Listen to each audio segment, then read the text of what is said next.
Here we go. Hello, everyone. David Moore with Equity Advantage and IRA Advantage. Thanks for joining us today for the Geezer panel. But we've got hopefully we'll have a lot of fun. We'll tell some good stories, and hopefully you'll get some information out of there. I like to say little nuggets of knowledge, anything that can help us get transactions done, help if you're a professional, help you get your investors where you want to be. If you're an investor, hopefully you're going to get something out of it and sort of get perspective of, many years. I was joking, we were talking earlier about 200 years of real estate experience. So I'd just like to introduce quickly the panelists today. Mark Illsley, he's the first vice president at CBRE. Mark leads CBRE's Pacific Northwest Manufactured Housing RV Resorts team with Chris Craighead and Kim Price. Mark, I've known you for a few years now, as soon as you moved up this way, but we're sort of brothers from another mother, right? With the real estate and the SC stuff and the water polo and the gardening and all that good stuff. So Mark, thank you so much for joining us today. Mr. Zink. Yeah, well, thank you. Mr. Zink, I've known you for quite a while now. 75 years. Yep, a lot of work, a lot of play together. Bob's an experienced real estate investment specialist, specializing in all areas of investment real estate, including estate building, tax deferred exchanges. And you've worked obviously independently. You've been working in the DST space lately, and you can talk about that a little bit in a few minutes. And then we get to move on to Mr. Bob Nelson. And Bob, he was unfortunate enough to run across me 30 years ago when I moved to Oregon. One of the first people I met up here, and probably the reason, well, one of the two reasons that I'm as active with CCIM as I am. So Bob, I think when we started working together, we were looking at wonderful fishing properties up the Mackenzie River, and it's you all and burned Mark. down. It's all burned down now. Yeah, literally everything charged down.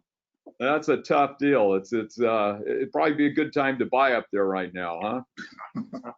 Or former. Yep. So today's presentation, originally we scheduled for an hour. We moved it an hour and a half. I just think there's going to be a lot of time, good information out there for you in the audience. If you've got questions, I want to steer your attention to the right side of the panel. There's a question section down there. You can write your questions in there, and I'm going to be monitoring that. If it's something we're going to cover, I'll probably defer it. Other than that, we'll be addressing some of those questions during the conversation. But once again, thanks for joining us today, and let's have a lot of fun. And without further ado, Mark. Yes. I have an objection. I thought this was Ask the Greasers because I like 1950s music. And now I find out it's me and a couple of old guys. So what's going on with this? What do you mean old? I don't know. You're just fortunate to be, above ground, I guess, at this point, Mark, with all you've lived through, right? That's exactly right. So Mark, at this point, why don't you, since you opened your mouth first, why don't you tell us a little bit about yourself and your background, how you got into real estate? All right. Well, I grew up in Southern California. Grandparents were born in Southern California in the 1890s, so I guess I'm third generation. Went to the University of Southern California, and my dad was involved in some smaller partnerships, group of guys that got together and invested in real estate. And I kind of got acclimated to that by helping manage some of the properties, basically doing the work, painting and things like that, not manage the financial side of it. But was encouraged to go into real estate, and getting out of USC, I went to work for the savings loan industry. And we were doing joint ventures and projects, building multifamily and properties and housing projects. So that's how I got started. Well, and I think what we're probably going to hear from the other two also, one of the greatest things I believe about real estate is historically it's been something anybody can get into it and make a great living if you're going to work hard. So I just think it's a wonderful field for so many reasons. But thank you for joining us. Mr. Zink, would you like to say a few words? Sure. Good morning, everyone. I started in real estate down in Eugene, home of the Ducks, who will beat USC once again this year in football. Thank you, Mark. It's not hard to do anymore. Yeah. It was a time that my father and I bought a couple of apartment houses in welfare flats in East Springfield, and I started taking care of those apartments and got intrigued by that and started selling real estate, got involved with the National Exchange Group, Society of Exchange Counselors. And one of the premises of that group is you can make a good living brokering real estate, you can get rich owning it. And that was one of those things that I started buying real estate and helping clients buy real estate, and have been kind of doing that ever since. So helping people invest and doing a little of it on the side myself from time to time. So, and then it evolved, as David Moore said, into the DST space as we all get older and are tired of the terrible T's, tenants, toilets, trash, and turnover. I haven't told Nelson this story yet, but there's a new T. We have a client who has a mobile home park, Mark, that he had managed poorly by someone else in Sandy, Oregon, and the tenant showed up at the last homeowners meeting with half of them packing guns. Oh, Wow. So now the new T is trials in court. So, but anyway, it's been a fun business, and it's a great way to make a living and meet a lot of wonderful people. good. Well, thank you, and thanks for the story. Mr. Nelson. Yes, I am a third generation real estate broker. My grandfather, though, had a license but worked with the phone company at that point. My dad was a commercial broker prior to my involvement. And of course, that's how I got pulled into the interest in real estate. However, as I was going through high school, there was no way in the world that I would do what my father did. Absolutely no way in the world. I wanted to work outside, etc. I promptly got a degree, not promptly, nothing was prompt in my life. I got a degree in forestry from Oregon State, and I also was commissioned an ensign in the United States Navy. So I did my active duty in Guantanamo Bay, Cuba, during a rather interesting period of time, 1965 to 1968. And once I came out of there, I had been bitten by the real estate bug. I asked my dad to send me a book, and he sent me Nickerson's How to Turn 1,000 into $1 Million in my spare time. I read that probably 3 or 4 times. And then I said, can you send me anything else? And I had a complete real estate library before I got out of active duty. Came back, went to the University of Oregon Graduate School of Management and Business, got an MBA. Technically, my degree was in marketing, but specialty in real estate. So, and then from that point forward, I was actively licensed first in 1968. I've been at it for 52 years.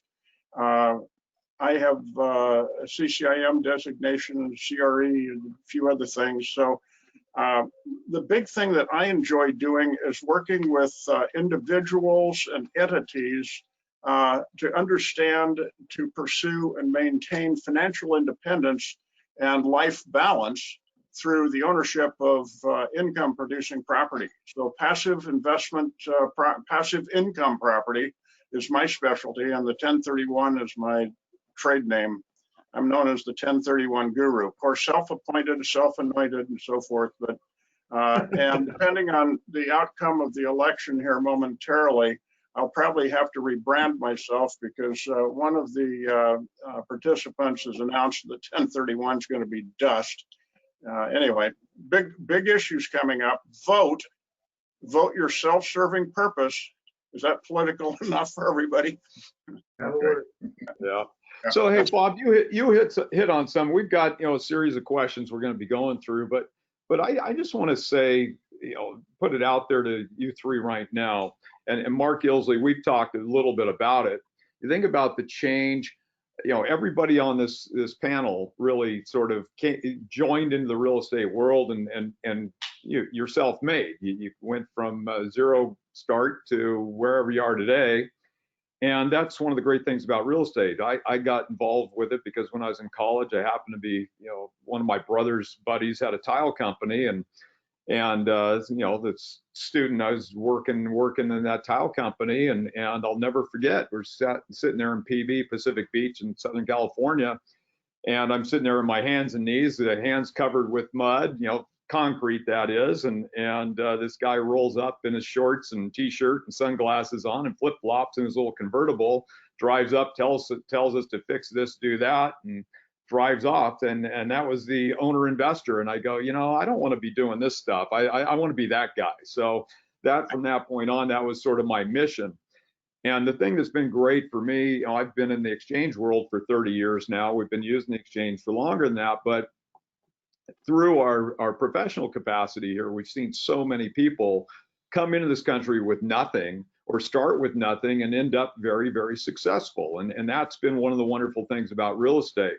And I'd like all three of your perspectives on real estate, and, you know, any changes you see with it, whether or not you're seeing institutional money taking things over, the cost of, you know, for the cost and liability for an individual to get started, I guess. And Mark, let's start with you. You and I have talked a little bit about this, but I'd like your perspective and what you see going forward. Well, in my career, started in 1977, so I'm much younger than a couple of the other panelists. But in my career, I've seen a big change.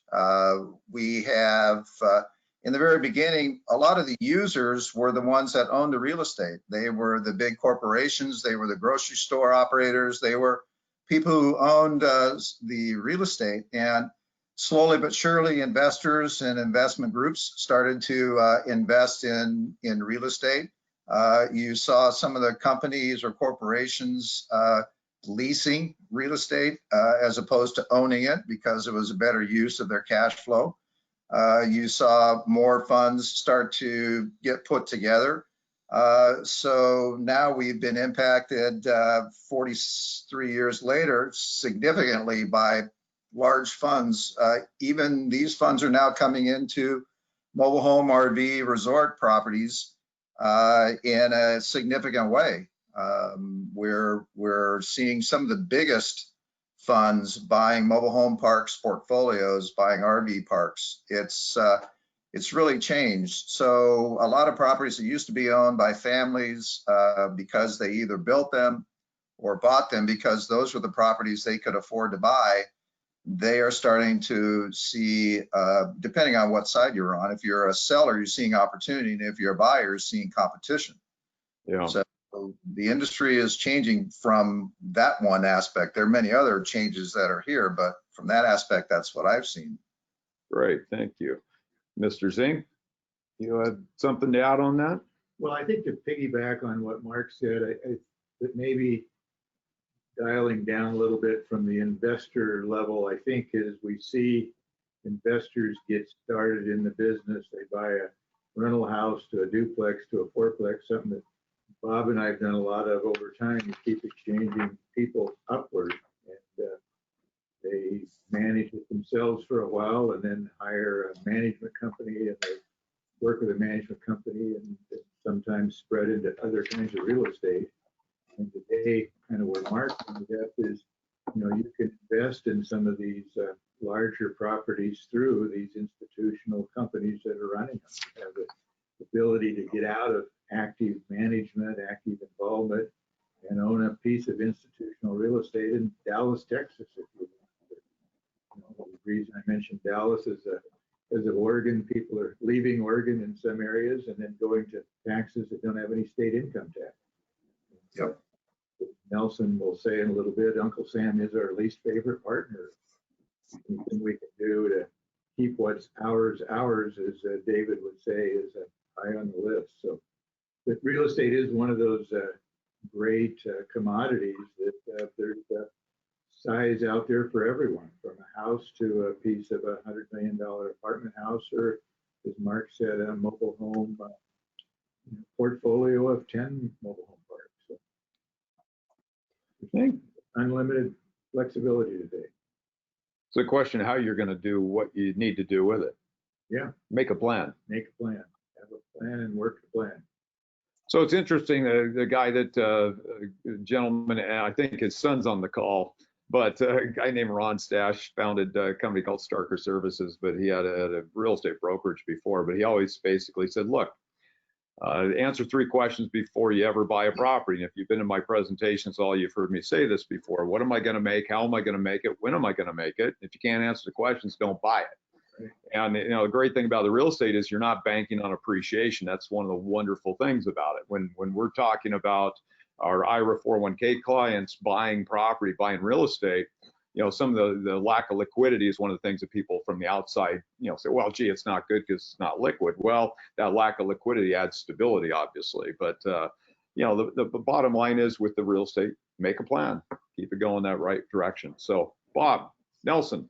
Yes, much of what the 2 gentlemen prior had stated, what my most experience has been dealing with individuals as they started, bootstrapping their inflated or increased equity into the next property, as Bob Zink had mentioned, 1031ing and continuing to 1031 and defer the payment of the capital gains tax, not sharing the profit with the government legally, and then finding themselves in a position in the current market where the China virus, I probably should say COVID, but the China virus has induced so many changes to the easiest investment to have gone into, and that's buying a house, then a duplex, then an apartment, in other words, residential income, as opposed to jumping into industrial, which was a little more of a sophisticated thing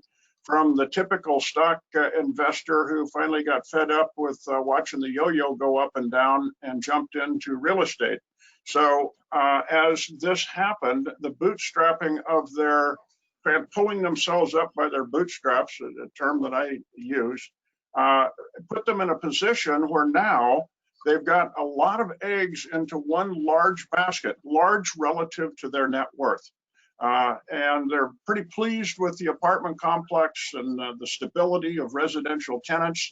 The China virus comes along, the government, typically state, and as I am oriented in Oregon, I'm licensed in Oregon, Washington, Idaho, and Arizona. I go where the money's flowing, wherever that would be on 1031 placements. But what we're seeing now, the residential tenant, if they claim that their position has been adversely impacted by the virus, they can dictate to the landlord, I can't pay my rent. Now, they're supposed to enter into an agreement with the landlord that stipulates those things, not just refuse to pay the rent, but depending on how mom and pop the management is, some know that don't know that they should be doing that. And then the idea was, well, we'll abate a portion of the rent or abate the rent that they couldn't afford to pay. We have no idea whether they are able to or not. We have to somewhat take their word for it. And then the idea was, well, and we'll make it up as of October 1st.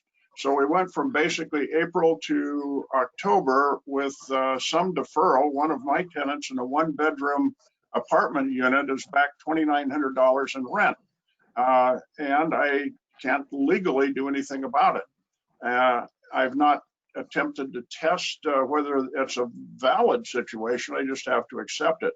Now the football has been kicked to the end of the year as to whether we would have an extension or not. And then in the state of Oregon, the football has been kicked to the 1st of April for that tenant who's now behind in their rent rather substantially to tell me how they're going to repay me for that huge amount of deferred rent.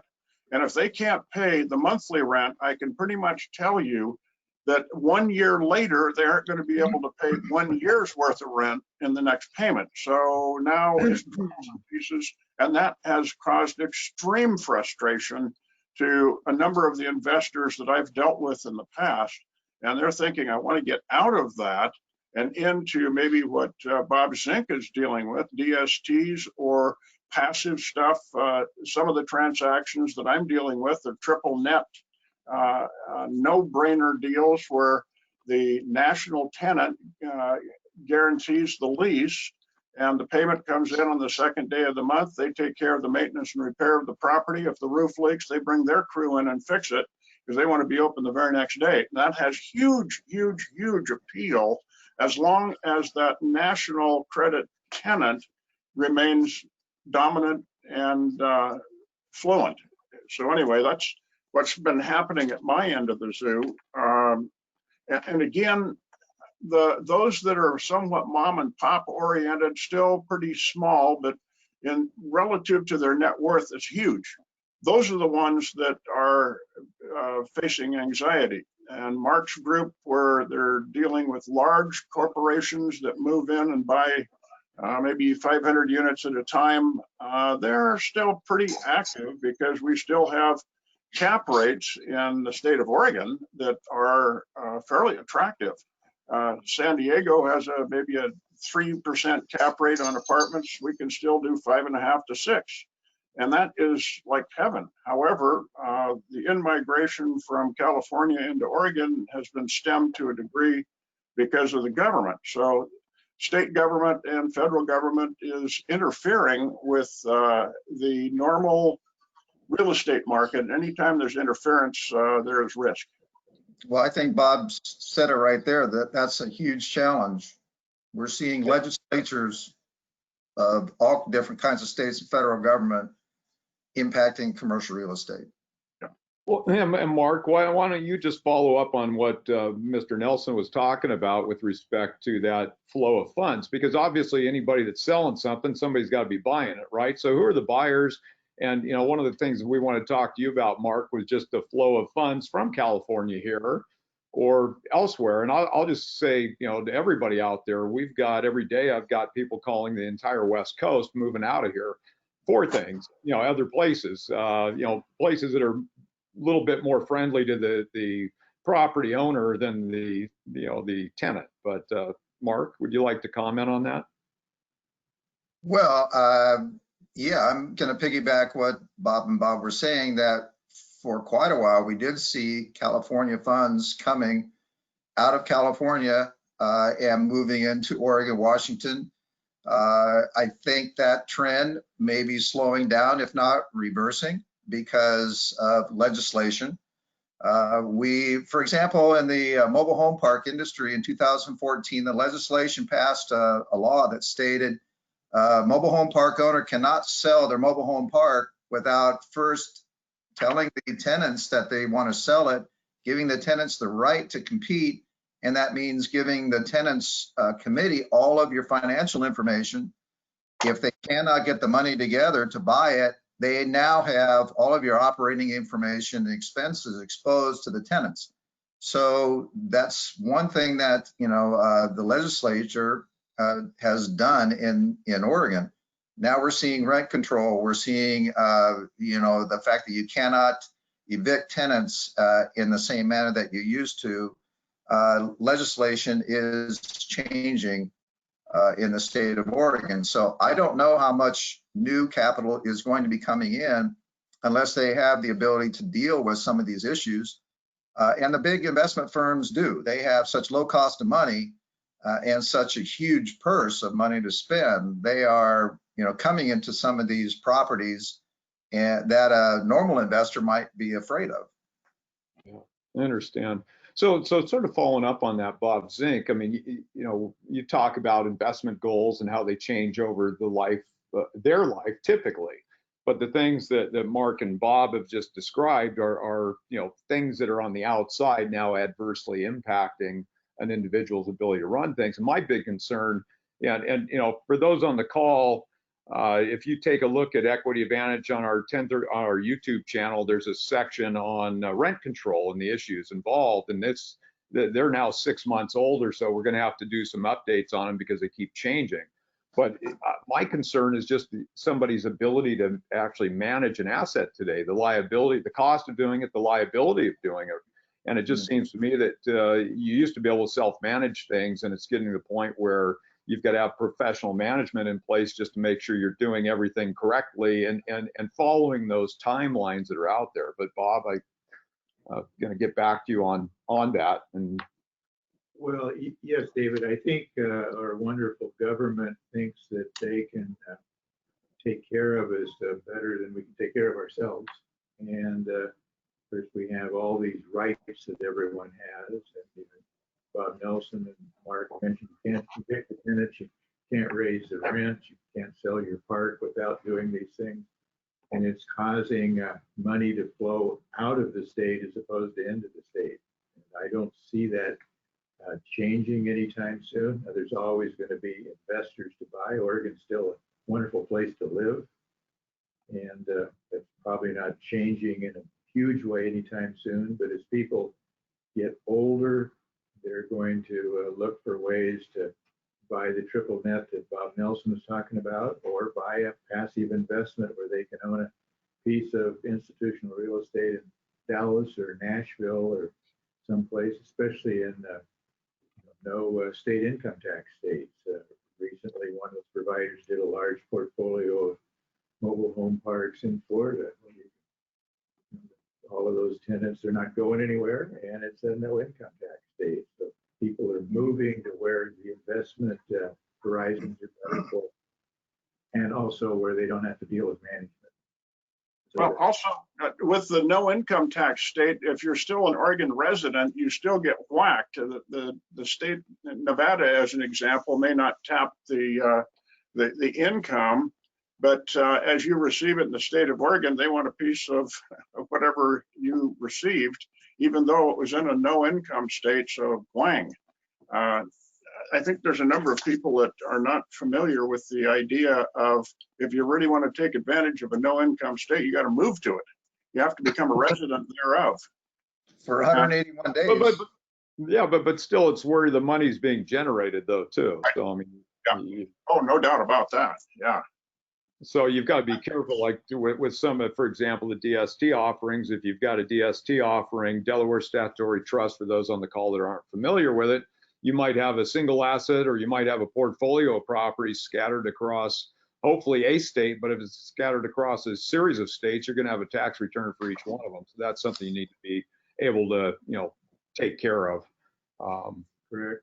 So, but, we're going through some tough stuff right now. And I just, back to, Bob, if you look at, where we are, obviously lots of things have impacted the market.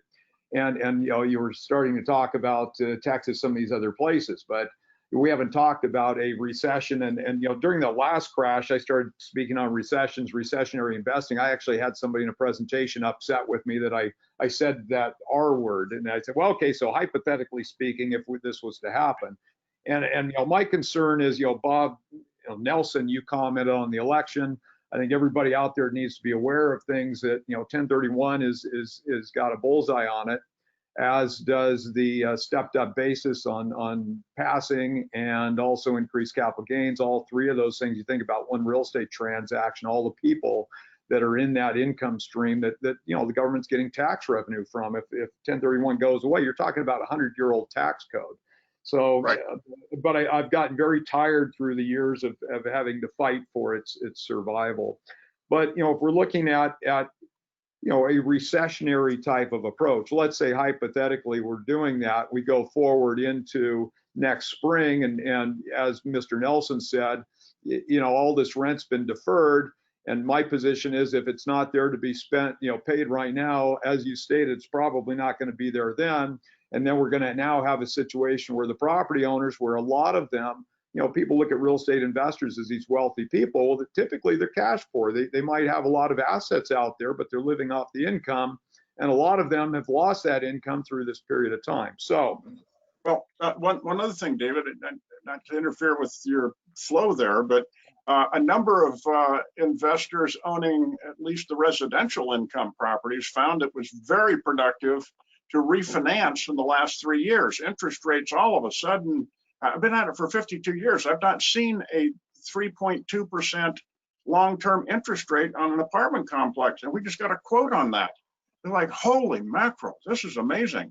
Why wouldn't I refinance the thing to the gills and pull out as much cash as I could, as long as I'm not buying fancy cars and fancy whatevers, and put it into other productive real estate so that my interest is deductible on the interest tracking rules and so forth, that would be fine. But what's happened with the low interest rate and the debt coverage ratio being reduced to a fairly low level by lenders saying, hey, this stuff is really safe. We'll lend you a lot of money relative to the net operating income of the property.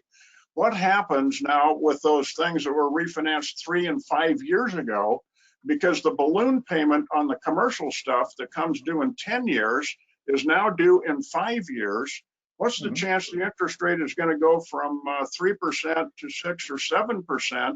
And if that's the case, you can also anticipate the lender's debt coverage ratio is going to go from 1.2 to maybe something much higher. And you try to refinance the balloon that's due at that particular point, you better own 5 things so you can sell one of them to be able to afford the balloon payment coverage and refinancing the other 4.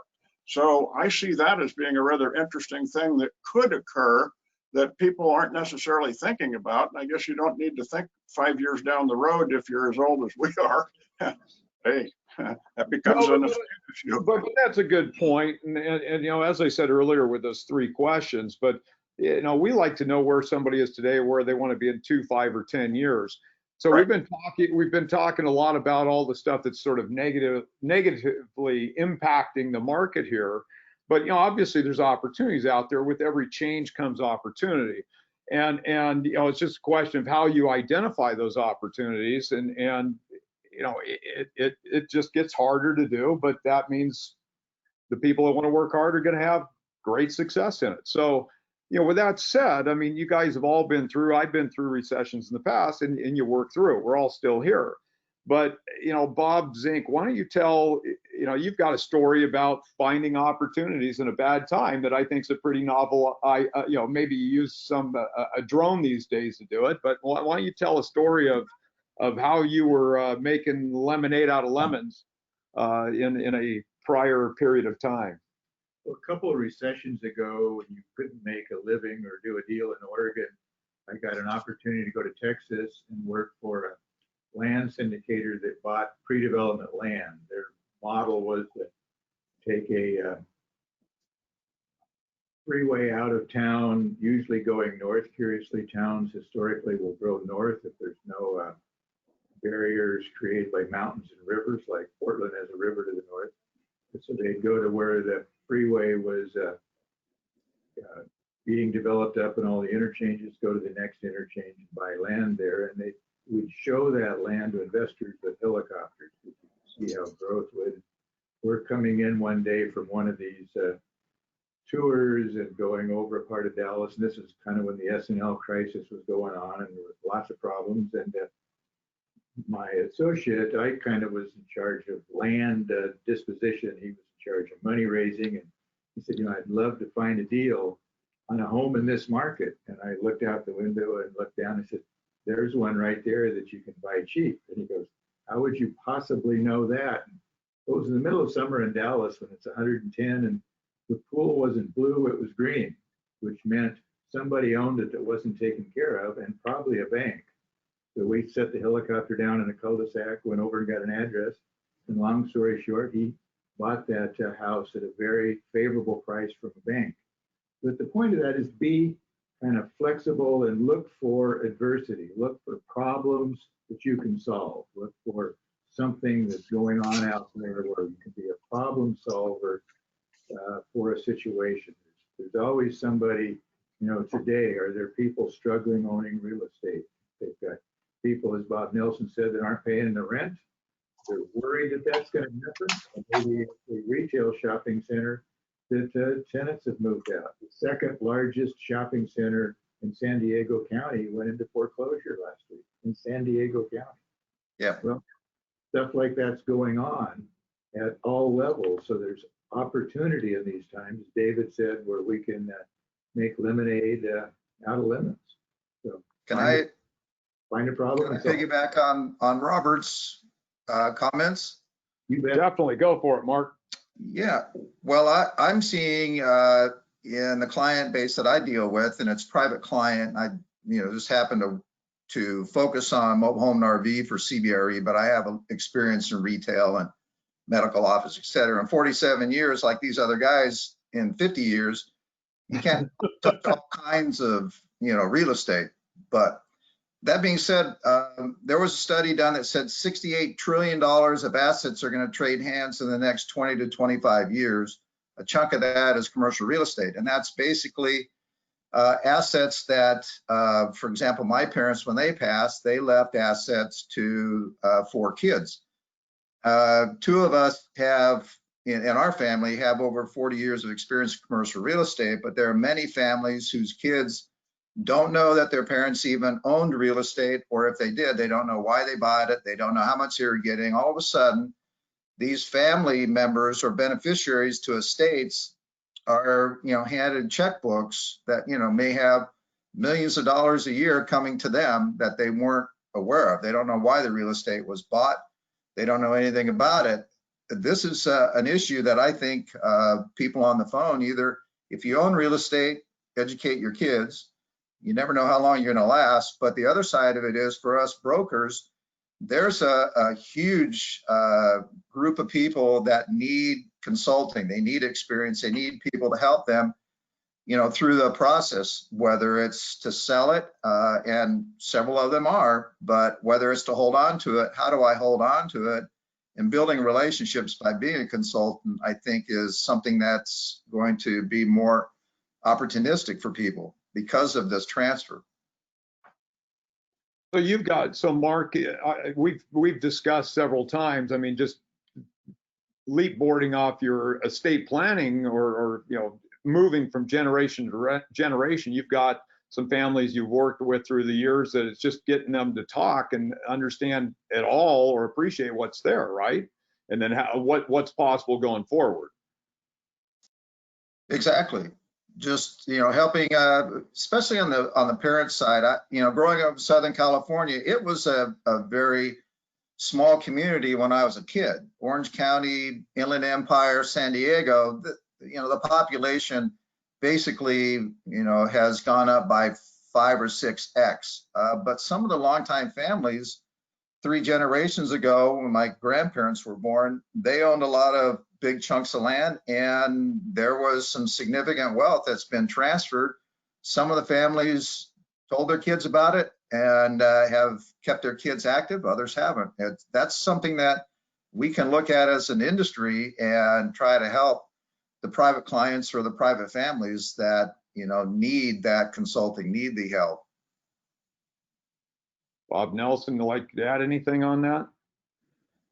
Well, you really hit the nail on the head. And to a great degree, the people that earn it are typically have resistance in having their family members, their next generation down, become active in real estate. Renee Nelson is my wife, an extremely accomplished commercial broker. Myself, she's also been a mortgage broker. Our son refuses to think in terms of being involved in real estate. It's like, hey, wait a minute. He's got a degree from the University of Oregon. That may have been the problem, but whatever. A degree in Chinese, which makes him very attractive to all kinds of, from, we won't say FBI, et cetera. But anyway, the long and the short of it, if we keeled over, I'm not exactly sure how much he understands of real estate. Now, fortunately, we've set it in such a manner, things go into trusts, et cetera. So he can't blow through it too quickly. But the problem is he has no interest in being involved. And for those of you, David, I salute you significantly. You've got your family involved in the business. And I would give my left finger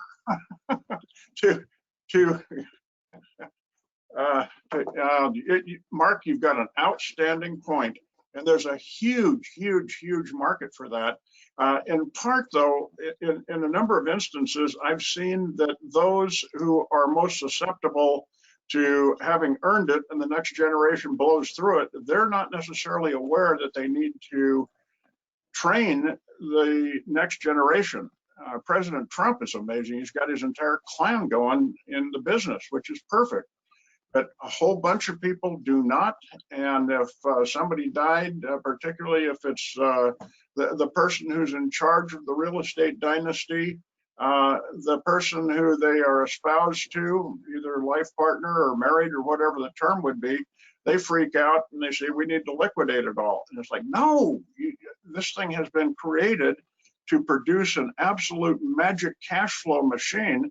All you got to do is manage it and maintain it, and so forth. But the grieving process will, Renee wrote a book on the very subject, an outstanding one. Now they're gone, what do you do? I'm sure if you contacted her, she'd probably give you one, but it's a huge market for that. And that's maybe what we have is the expertise and the gray hair and so forth to be able to help and guide and direct so that they do maintain their financial independence and life balance. So if you think of, we're talking about moving money from generation to generation, we're obviously going through some issues right now with the economy and all, but with those issues come opportunities. We've got, all of you, we've got questions that we talked about on things that impacted your career. But, Bob, at this point, if you look historically, Bob Zink, what got people, what opportunities, do you see out there today moving forward? What do you see as positive opportunities out there at this time? Well, I think back to what Mark and Bob have said, there's generations that have created real estate empires who have children that don't want to be involved, and some of them will become sellers. So there's a way to buy that real estate and help them rearrange it. Some of those people will sell the real estate off and buy passive real estate, whether it's a triple net or a DST, but somebody will buy that real estate, so that the opportunity there is for the people that are getting started to buy those assets that people that are, Bob and Bob's age are saying, my kids don't want to take care of this, so I'm going to move it into real estate where they don't have to take care of it, where it's taking care of itself. So I think that opportunity is out there today to acquire not really distressed real estate, but real estate that's getting repositioned because families are wanting to put it in a way where the kids don't have to take care of it. So if you look at real estate in general, I sort of referenced at the beginning talking about liquidity of the real estate. You think about that, stocks, people inherit stocks, or you decide you don't want them, you just sell them. And the real estate's a different world. And, we're blessed that we've got 1031 there. It works like an IRA or 401k, right? It's pre-tax money, growing tax deferred until at some point you choose to pay that.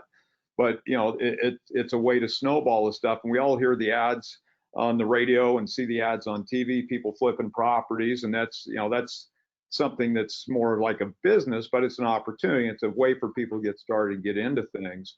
So, once again, if we see opportunities, people that are tired, they're going to give the stuff up as things get more difficult. And the people who don't mind putting the hard work in, I think they're going to come into the market and continue to do it. I mean, I laughed 30 years ago, when I moved to Oregon, if you had a California plate on your car, people were giving you a hard time, and people were saying, well, we were paying too much at that point for the property here. That's still happening, right? I mean, we still have money, we still have opportunities. You still look at Portland, people like the market. It's, sort of the cheap spot between Seattle and San Francisco still. So there's always something there. There's that opportunity to make something happen. And so, Bob Nelson, what do you see as an opportunity today that could be opening up for people?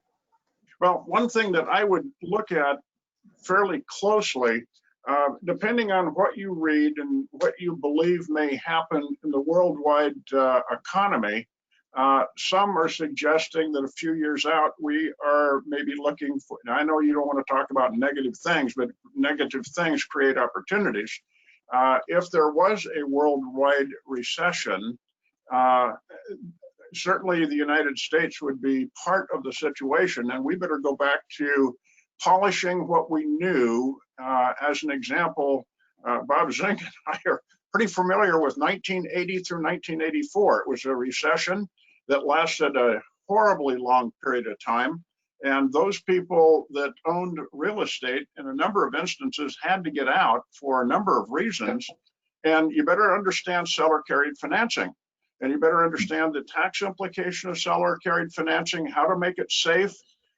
In some instances, we found that for those that really couldn't sell or didn't want to sell somehow or another, you could infuse a cash flow partner, a person who had cash, but they didn't have enough cash to go out and buy something all by themselves. So they became a partner with a significant say in the management, but their contribution of cash supplemented the negative cash flow that the owner investor was sustaining. And so this joint venture, and was intended to last only until the economy recovered, that saved a number of investment situations that I was familiar with.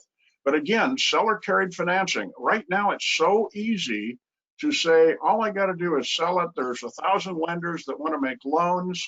That's all true. But we've also started to lose our understanding of what happens when the lenders go away. And there could be a period of time where lenders, in fact, do go away.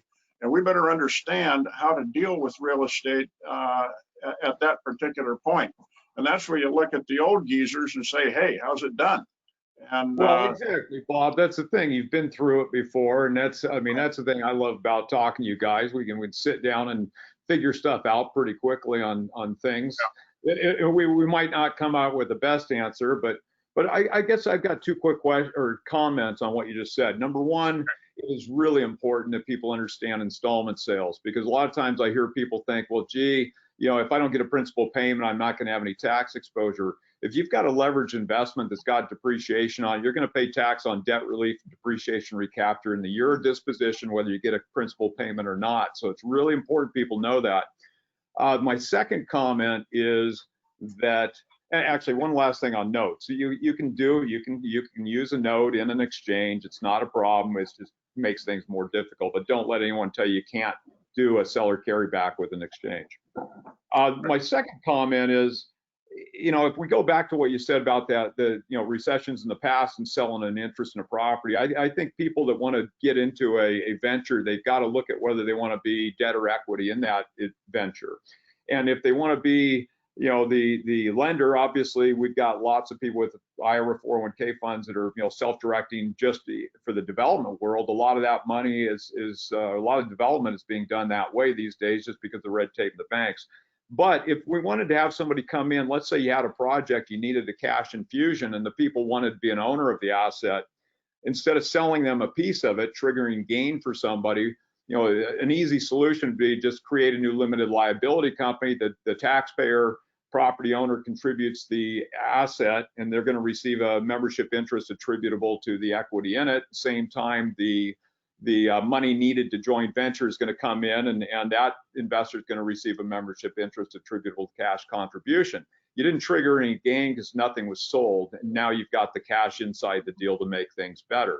So I think that's, we want to make sure we're providing solutions for opportunities that might be coming up. And I just think that's something that's important to understand, because so often we might have money coming in, they want to be the equity, but somebody's going to sell something triggering a tax consequence. If we can do it another way and eliminate that possible problem, I think that's important. So Mark, anything you'd like to add in?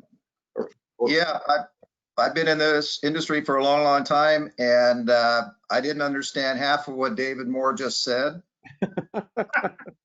Sorry. But what I'm saying is that the people that are listening here and other people that might be watching this on the video, there's a lot of experience in the market that people need to seek out and find. And David just showed us that if you have any idea of, going into a 1031 exchange, or if you have some issues, you need to assemble a team of people to help you make those decisions correctly. I think the industry has changed, become so sophisticated that you can't, think that you know everything there is to know about your real estate at the time that you own it, or that you want to either buy something else or sell something else. You got to build a team around it. Thank you, Mark. So this is a question that came in, and people want to know what the geezer's opinion is on OZs, opportunity zones. So if any of you have any comments you'd like to make regarding opportunity zones, Mr. Zink? I work with a couple of large national providers of DSTs, and one of them is Cantor Fitzgerald. They own Newmark Frank, which is second or third biggest commercial real estate company. They think hundreds of millions of dollars will be lost in OZs for the reason that people will try to take a bad project and make it good with the opportunity zone. It needs to be a good property that's made better because of the opportunity zone, because something's being developed or remodeled. There's a value add. You've got to have a competent developer. And oftentimes they're put together by money raisers or people who are trying to salvage a deal or do a deal that shouldn't be done. So if it's a good property in a good area and a competent developer, for instance, Cantor Fitzgerald's developer is Larry Silverstein, who did the World Trade Center. I think that's a pretty competent developer. Now, you don't need to go to that extent, but that idea, there's got to be a competent developer in the team. Thank you. Anybody else got a comment out there? Yeah, I think the opportunity zones were established with a political process. And so depending on how that political process was developed, whether it's by a governor or by a mayor or somebody else like that, who, established those opportunity zones, did they do it for the right reason? And did they establish those zones that are going to provide a benefit to development and to that community? And as Bob Zink was saying, it's just one component of that whole development opportunity. So, if it's good real estate and you're in an opportunity zone and with the right demographics, the right opportunity to develop that property, that's could be a tremendous benefit. But you certainly don't want to invest in real estate just because it's in an opportunity zone. Right. Thank you. Nelson, do you have anything to add? Well, I have stayed away from them, specifically stayed away from them because, and Connie Rathbone put together an outstanding presentation and so forth. I attended it several times trying to figure out where is the opportunity from an investor standpoint, because that's where I would be bringing people in as opposed to probably going out and seeking the property to list that was in the opportunity zone. And about the time that she had a full head of steam going, our governor announced that they weren't sure if they wanted to do that or not. It's like, wait a minute, you just took the wind out of the sails of what could have potentially worked. And now all of a sudden, we got a steering wheel, we got a gas pedal, and we got a brake. When you have a good plan that Bob has mentioned, if you've got a good investment plan, you can pretty much take the brake out. Throw it out the window, focus on pressing down on the gas pedal and steering the rig. You're going to know if things went wrong because the rig is upside down and the wheels are spinning. But for most people, no, I'm dead serious. For most people, they ride the brake. Well, I don't have a plan, so I'm not going to do anything. It's all we're using is the brake. You don't even need a key at that particular point. Your game plan is to do nothing because you don't have a good plan. But not to say that you become reckless with an outstanding plan, but if you don't execute the plan, it's a joke. And I saw a situation where we had to own something for 10 years. We had to be in it at least 8 years and so forth. And I'm thinking, there's a number of situations where I can take a not so good location, which has been defined as an opportunity zone, not such a good location, make an outstanding improvement, turn it over to somebody who wants to run the show, etc., and move into the next opportunity. Well, that curbs itself. You have to be a long-term investor in a particular project, and I'm sure there's ways around it, but that was my concern, was if I have to make a 10-year commitment to receive the benefit of deferring the capital gains tax that would have occurred off of the opportunity zone, but I still have the tax on the thing that I exchanged into. In 7 years. Yeah, I could have all kinds of problems, like a double tax on and loss that I may not be able to use backward. So I saw it as a great idea, but how the thing was being put together, the bright, shiny van moved into town with the speakers blowing bugles and so forth, everybody throwing money at it just because it was an opportunity zone. Not that it was, here's my plan and here's what we're going to do and here's so forth. We were stuck with it for a period of time, and we were betting that the sale of what we just incurred that had a tax consequence would be rolled into this thing where the profit would be able to cover the gain. And it's like, oh boy, I'm seeing a lot of intricate parts on this thing. And, yeah, I see the OZ as a great play for people. So when they came in, we lost personal property exchanges. So when people were selling businesses or other things, I mean, they could do exchanges in the past, cars, planes, all that stuff. We used to have a lot of fun with the real high-end cars. But we lost all the personal property. We got the OZ. The OZ is an end game, and if we're not going to spend much more time on it today. We just don't have time, but if you want to know, for those of you out there, if you want to know more about that in the process, we've got a whole series by the gal, Connie Rathbone, that Bob just mentioned. She's a real estate lawyer that's worked very hard in that space. Very hard.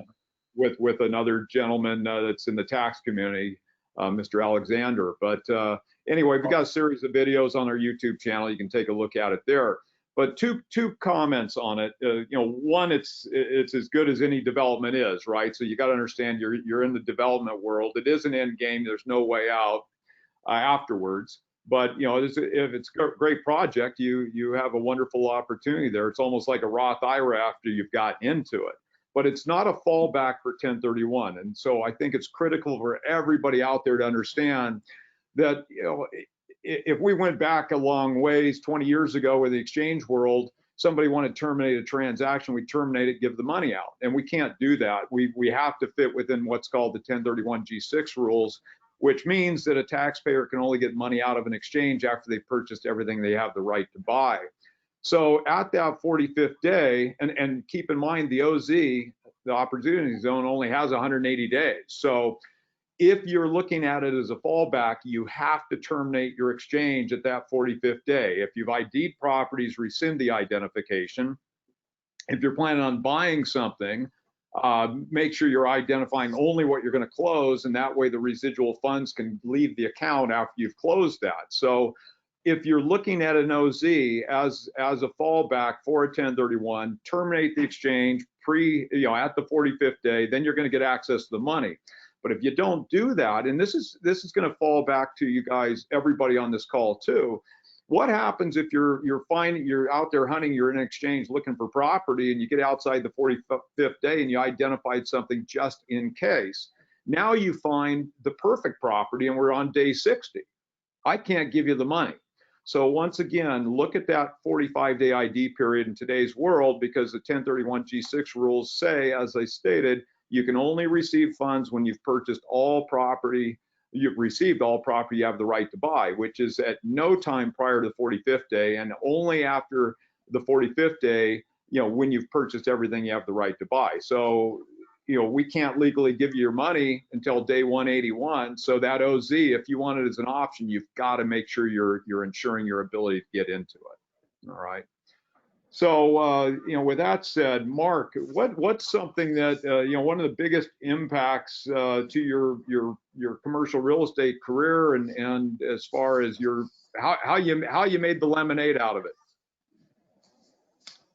Well, my real estate career started off basically geographical. When I got out of school, nobody wanted to go to the Inland Empire in the industry. It was San Bernardino Riverside County was the industrial armpit of California. And no, literally. And there was some agriculture, and nobody really wanted to do anything there.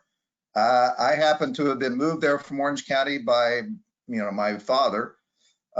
And so it was easy for me to go back down there and to start a career. In commercial real estate, we were tracking thousands and thousands of acreage, agriculture, industrial, et cetera. And nobody knew really what to do with it. And when I was on the development side of it in the mid 80s, to build a 100,000 square foot manufacturing or distribution building was a big undertaking. During my career there in the Inland Empire, people were now building 1 million, 1.2 million square feet, 36 feet high. Technology has changed, but what the impact in some markets is that California now has over 1 billion square feet in the Inland Empire of distribution space. Almost all that land, the thousands of acres, have been absorbed. You have less than a couple hundred acres. It's the communities, because of the growth of California from 17 million to 41 million people, is absorbing a lot of land. Now it's reuse.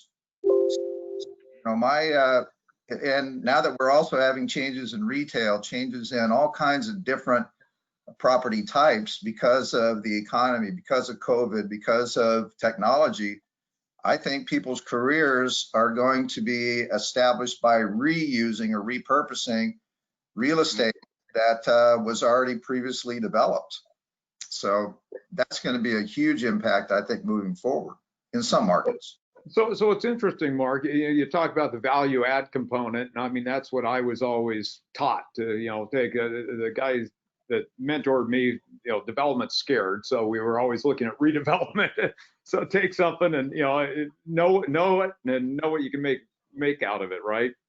But so it's creating that opportunity, answering those questions, keeping people going where they want to go on that stuff. Well, we're seeing malls. People are saying the mall in many markets, especially outlying markets, is going to be impacted. Many retailers are going bankrupt. They're losing market share to, obviously online shopping and next day delivery, et cetera. So what do you do with mall space? Many retailers are either going bankrupt or have gone bankrupt or are soon to go bankrupt. Now that COVID has shown us that you can work from home, and all of us, or most of us, are right now, but we're forced to. But office buildings, do you need those? There's just so much change that could happen in the next couple of years. There's so many different segments of the of the market. That's something that we all have to be aware of and start thinking about. Yeah, thank you. So here's a question from the audience here too. Wraps, anybody seeing wraps out there? And I guess, you've got everybody understand what a wrap is, I guess, number one, but. Depends how old you are. Yeah, it depends how old you are.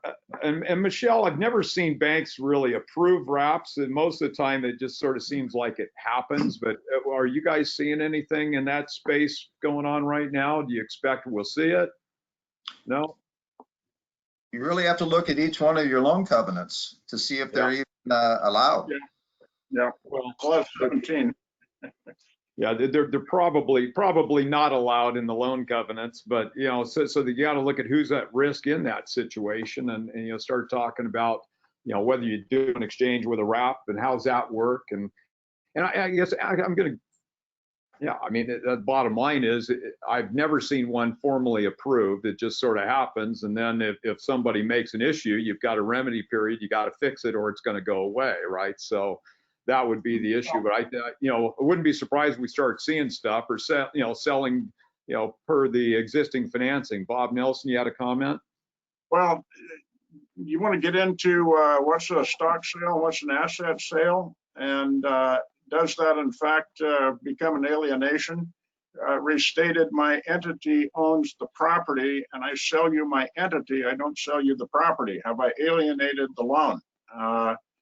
That has been viewed by several of my deep thinking mentors. I don't know, but no matter what you do, if you mess with it and the lender says, we think you did such and such, you better have a very deep pocket for legal defense, because they do. And they have federal law behind them and so forth and so on. But there could be some interesting setting up of entities specifically designed to cause a liquidation to occur without the destruction of the financing. The problem with a stock sale, of course, if there's a lawsuit that's about ready to become pending against that entity, you're buying that lawsuit also as a buyer. I mean, you can't get it. There's a danger going this way, there's a danger going that way, and the question is, which danger would you like the most? But if you're forced to do something, you may be forced to consider these things where the danger tracks you after the sale.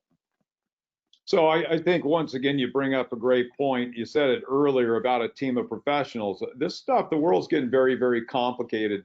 And whether it's your ability to manage the assets, you might be asked to wrap a contract. What happens in that situation? I'm going to tell you that you know, good, competent tax and legal people you're going to be calling and asking questions of, not having them learn on your behalf. I think it get more and more important for a variety of reasons there. But Mr. Zink, we've got a question for you. DST question, actually. This question is sort of long, but as I understand, corporation looks for DST investors to purchase real estate building, possibly because the corporation wants to keep these assets off their balance sheet for 5-10 years when they choose to purchase. 1, who negotiates the asset sales price? 2, is it realistic to expect a significant appreciation when the buyer knows what we paid just a few years prior? 3, do the owners vote on whether we will sell? And 4, is it always a cash transaction to the owners? So I think you've got, basically, you got, I'll just restate a little bit. 1, how, who the sponsors, how do they work in the deal? And I know some like fill the funnel and then buy the thing. Others are buying the asset, selling it out. What's the typical MO on that thing? And then as far as the lifespan of that investment, who's deciding when and how that thing is relinquished in the future? Well, good question. Maybe backing up just a tiny bit, the DST came about because of the whole tenant in common debacle of 12, 15 years ago, where a bunch of people put together tenant in common properties that were better at raising money than they were at operating property. And then the market came. So people ended up in bad deals. And in a tenant in common, all of the investors had a vote, and there needed to be a consensus in that vote. If things aren't working, investors can't get along. There's always a rogue investor. So in a DST, the investors have zero input. You don't vote on a sale. You don't vote on anything. And part of what IRS put in place when the DST came about is that property, there are no cash calls. You can't refinance the property except in unique situations, which you got, I think my contact information is in there. You could call me, but essentially the investors are totally passive. So the provider, a couple of the larger ones I've mentioned, Inland, Cantor, will go out and buy the property, close on the property, and then sell trust interest in the property. So it takes out the risk of the exchange. You don't have to worry about the exchange will close. It could be a great backup property. Or if you're just older, and Bob Nelson mentioned earlier, want a passive property, you can exchange into a DST and get a check or a wire transfer to your account every month. You have no involvement, and the lifespan of that property is going to be 4 to 6 years. That's historically the time frame. But it'd be 7 or 8, of course. But they're trying to turn those, and they're buying very conservatively. They're buying institutional quality properties in economies where things are growing. We recently closed a property in Nashville, Tennessee, and the buyer sold an apartment house in Hillsborough, and he said, "Bob, should we go look at it?" And I said, Joe, if you want to go to Nashville to see the Grand Ole Opry or Elvis's house, let's go to Nashville. But we're not going to see anything that Cantor Fitzgerald, Newmark Frank, and the Fraser and Linder hasn't seen. So there's no so the due diligence is done. So there are lots of advantages, but you have no control. So if you're not ready to give up control, it's not a good vehicle. So comment on, you mentioned TICs. So the tenancy in common world, I mean, TICs have been around forever. It typically is, a couple of us buying something together, tenancy in common. And the TIC structure is important for 1031. It allows you in and out. DST is sort of like an exchangeable REIT, right? You've got the ability to exchange in or out. UPREITs, for example, people ask you about exchanging into a REIT. You have to go into an UPREIT that then is absorbed. But it's an end game once again, like the OZ. There's no way out after you've gotten in there.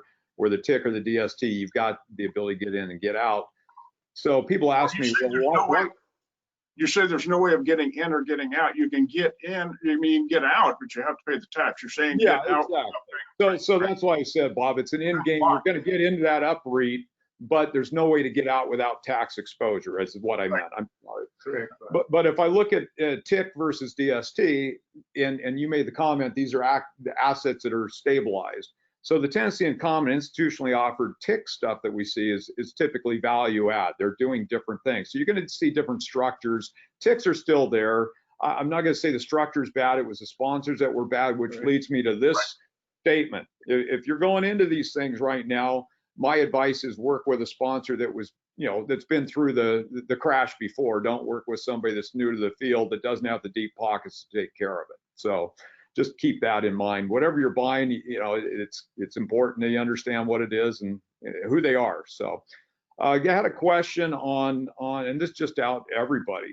Are you, you guys are all brokers. Mark, you work in other states and the other two also. But are you seeing people, so the question is for whoever is buying or continuing to own in Oregon or Washington, how are you seeing them choose to deal with management of assets in this rent control, no eviction, tenant favored environment? So for your investors here, how are they addressing these things? Are you seeing people that had personally managed assets going to professionally managed assets too? Or what are you seeing your clients do, your investors?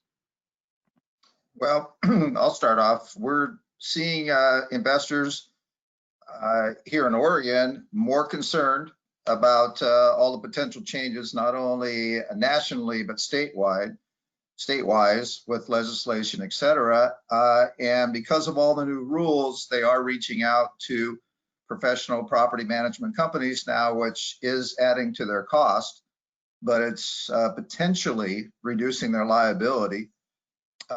We have seen a lot of property management companies started up in the last few years, and not necessarily all of them are as experienced as some of the ones that have been around for quite a while. So, our recommendation is if you're feeling uncomfortable about your ability to manage the properties, then find the best manager that you can based on their experience, even if you're paying, a little bit more, a point more.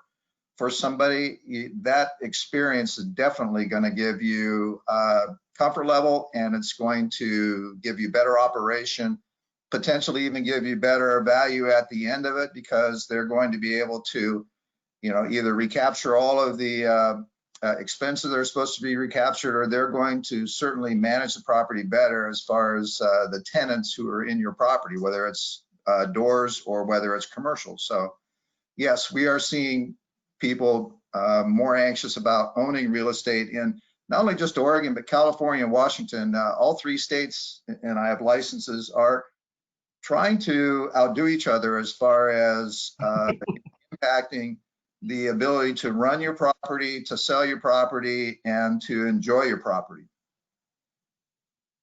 Thank you. Anyone else got a comment on that? Well, I think to Mark's point, it's important to pick a management company that's been around, and that point could be that you save could be very expensive. And also something Mark didn't mention, but you go to refinance a property, you want a statement from a management company that's clean and simple and very understandable to the lender, because they're not going to wade through a shoebox full of stuff that maybe was the way I managed property 45 years ago in UG. So I got everything here somewhere. Got it. Nelson?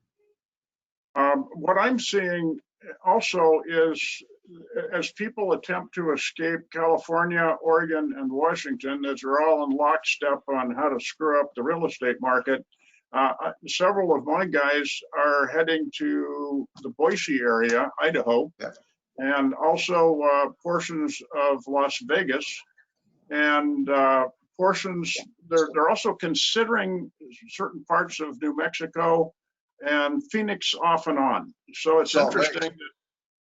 And Salt Lake, right, absolutely, and Salt Lake, yeah, good point.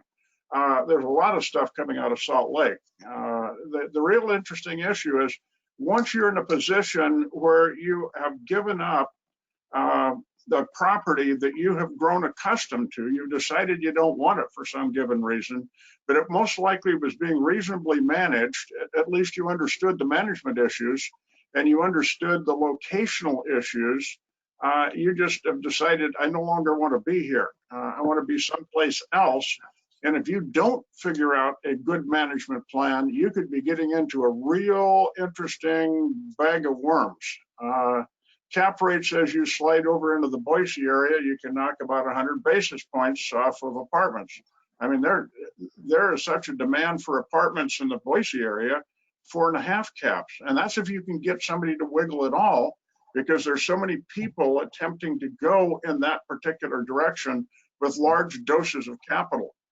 It's an interesting process, and you'd have figured out the management and you've got a lower cap rate, and the cost of capital, the cost of the mortgage interest rate versus the cap rate, the spread is what you effectively are living off of. And if you start to screw that up with bad management or no management, it takes no time at all for an apartment complex to drop into a jungle. I've seen it. You don't want to get into them.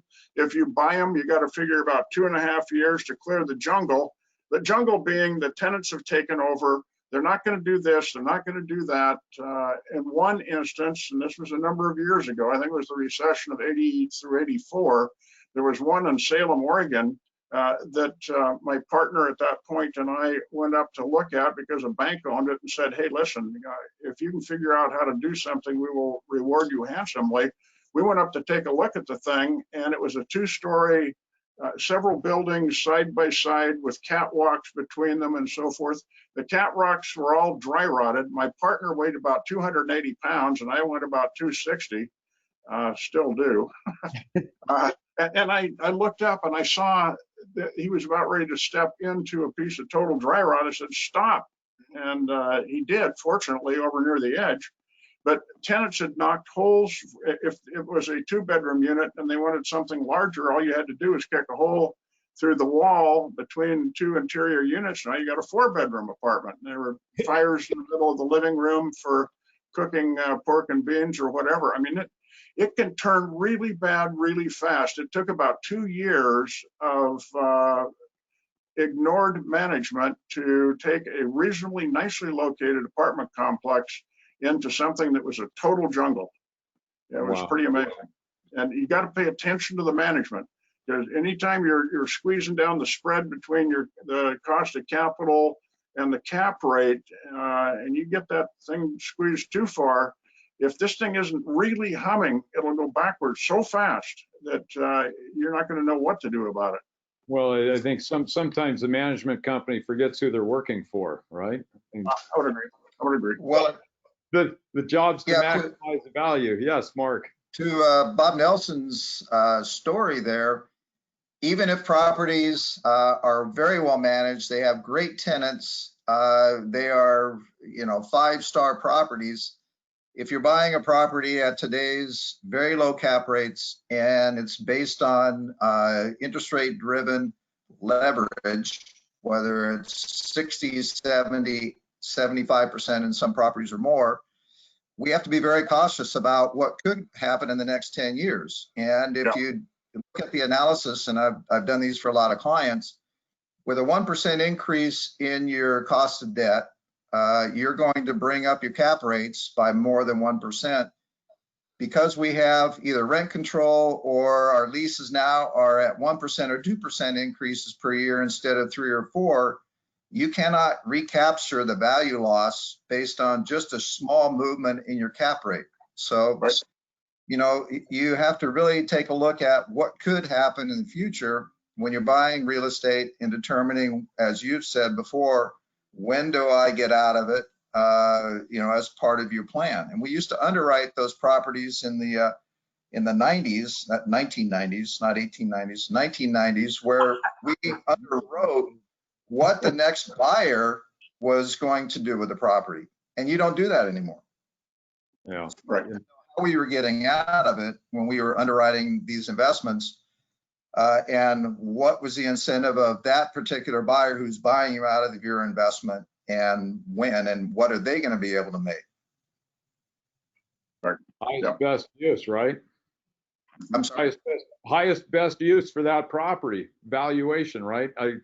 I joke my youngest brother's an MAI appraiser, and I always ask him, is how do you know when you've put the right value on a building or whatever it might be? He says, oh, it's easy. Nobody's too happy or too mad. So, you know, you gotta understand what's going on with that thing. So here's a question, actually sort of education. Nelson, you've been in the education world for a long time, but it says, what are the geezers' opinion about recommending young people to get into real estate, to get a real estate degree from, let's say, PSU or someplace else that's got that real estate, school in place? I know like U of O's got a club, PSU's got the full program, but what's your opinion on those classes, getting people started?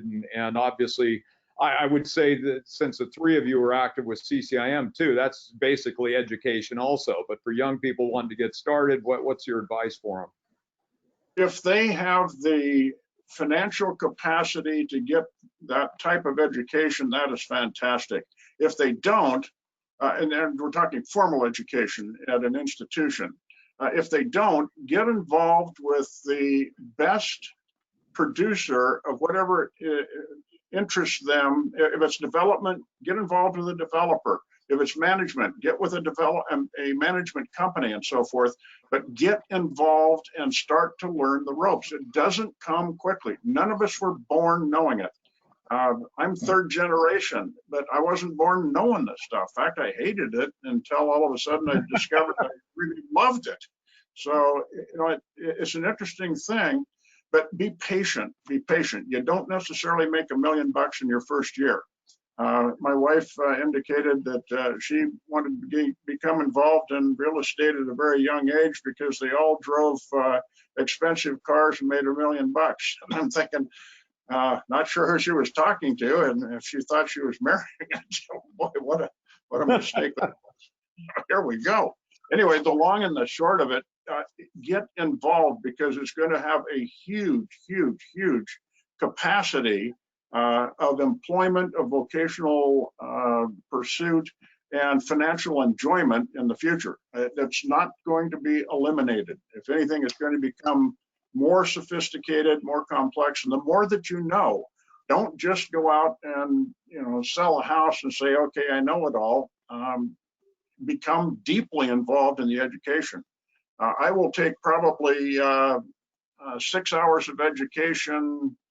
No, let's see. I'm going to have 4 hours of education this week alone. Jim Eckley, my attorney friend from Phoenix, is putting on a webinar, I think tomorrow, dealing with seller carried financing. I cannot wait to listen to him. He's got an IQ about 350 on a dull day, and he has been involved in banking, real estate banking, real estate development, etc. He's got a huge background, and anytime he starts to speak, I sit at the foot of the guru and absorb it. So there's huge opportunities for those that want to get involved, where you say, hey, listen, I may not understand it all, but I've been exposed to it now, and I know what I don't know. A truly intelligent person is a person who knows what they don't know.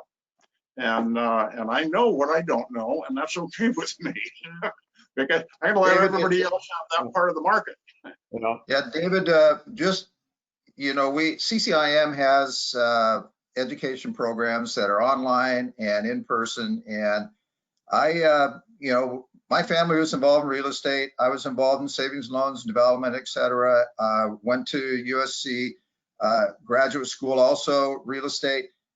The real estate programs that I've seen, and Portland State and others, they are heavily weighted towards real estate development.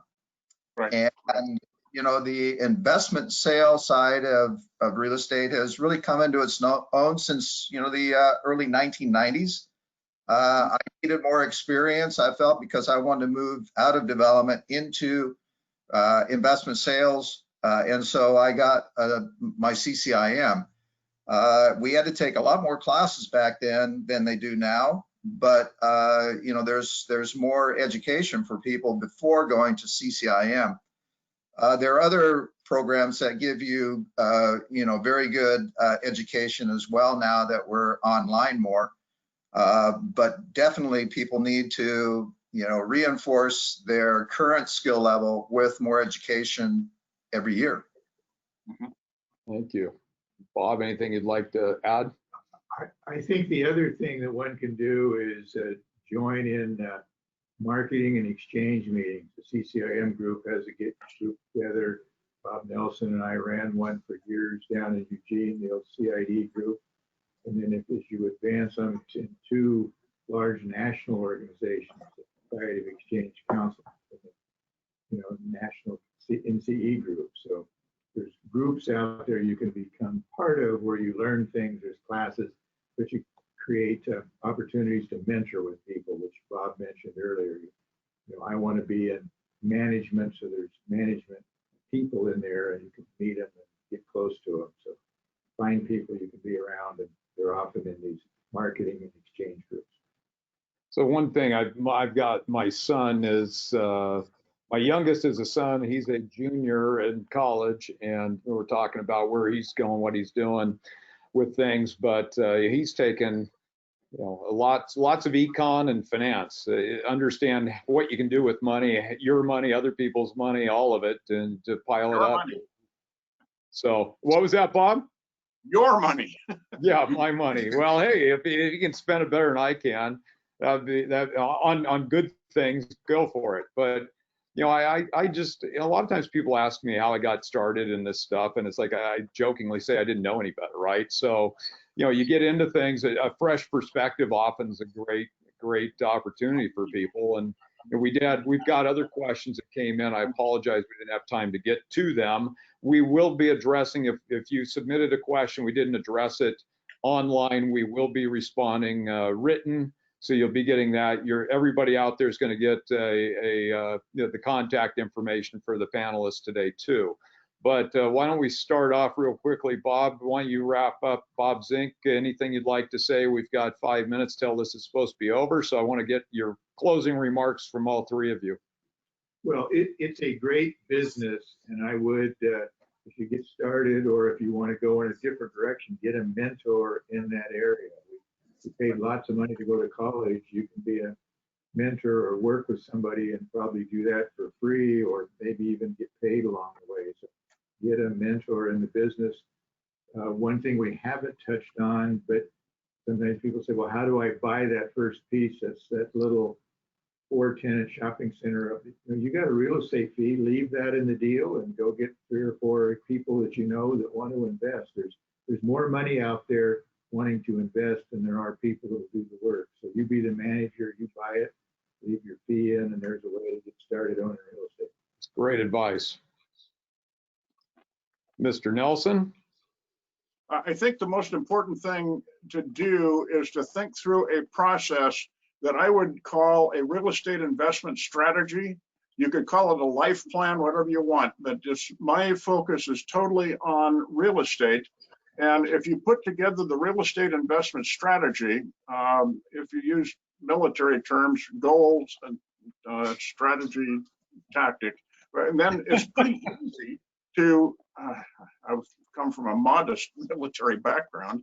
They used to call me sir. Now you kind of wonder how you spell that, C-U-R, sir? Anyway, the long and, sorry, scratch that part.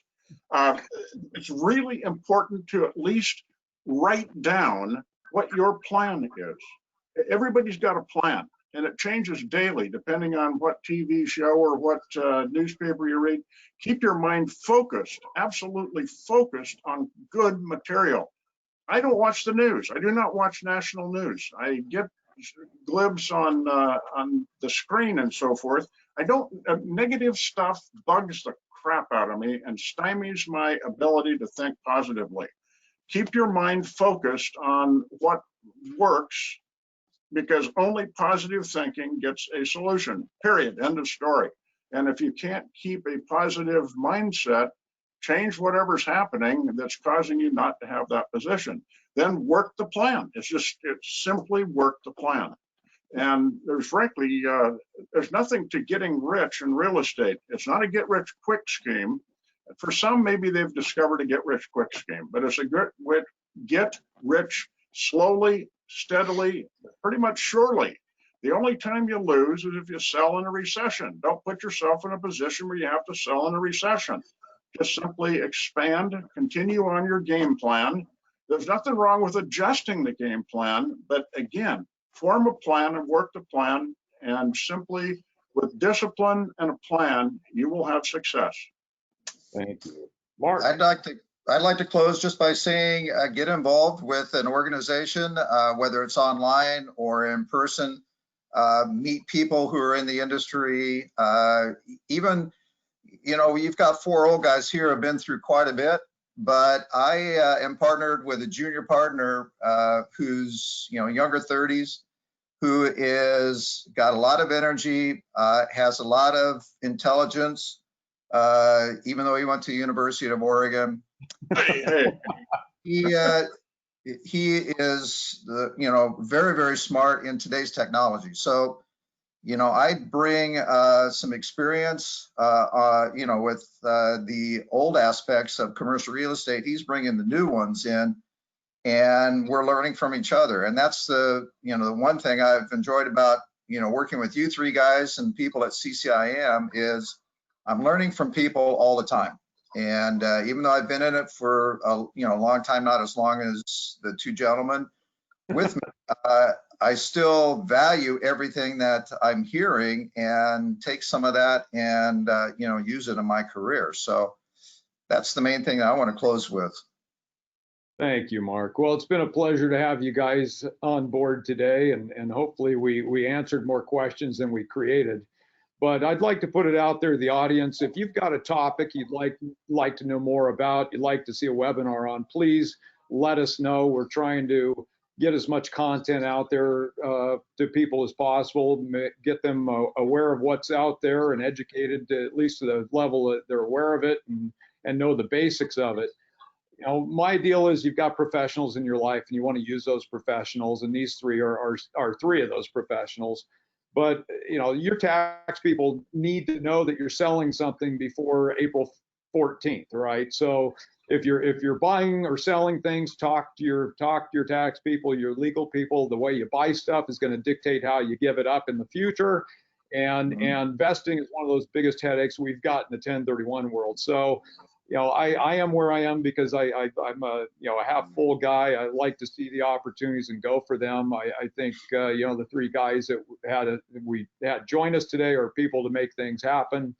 If you've got questions for them, we will be getting their contact information out, and I encourage you to reach out to them with questions on anything that you feel they can help you with. And thank you for participating today, and look forward to a great business ahead. And hopefully 2021 is going to be a wonderful one for all of us out there. So thank you. And for now, we'll say goodbye. Thank you, David. Thank you, David. Thank you.